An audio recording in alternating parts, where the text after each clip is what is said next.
গত কয়দিন আগে গেছি মাছ মারা যাওয়ার আগে বউরে কইছি 150-200টা তো মাছ মারমু, তোমার কয়টা লাগবো আমার খাও। বউ কজন বেশি নাই, 10টা মাছ লই আইও, নো প্রবলেম। আমি বললাম ওকে, 10টা মাছ লই আমু। আত্মীয় স্বজন পাড়া প্রতিবেশী সব রে একজন একজনকে কল দিছি, দিয়া কইছি যে আপনারা মাছ লাগবে আমরা কইবা, বিকজ আমি মাছ মারা যাইলাম, আপনারা মাছ দিমু। সব খুশি, সব কইছেন যাও লই আইও মাছ, আমরা দিও।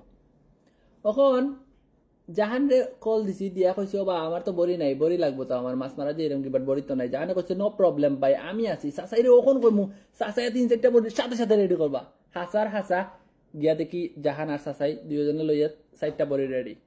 বড়ি লইলাম, বড়ি লওয়ার বাদে ইমরানে লইলাম, লগে একজন ফারাগফরে লইছি, তার নাম কইরাম না বিকজ তাই আরেকটা কাহিনী করছেন। লইয়া আমরা গেছি রাত 2টার সময়, রাত 2টা থেকে সকাল 7টা পর্যন্ত। আপনারা কইন কতটা মাছ মারছি, এখন আপনারাও কইন কমেন্ট করিয়া, একজন না 3জন মানুষে 4টা বড়ি দি 5 ঘন্টায় কয়টা মাছ মারতে পারে।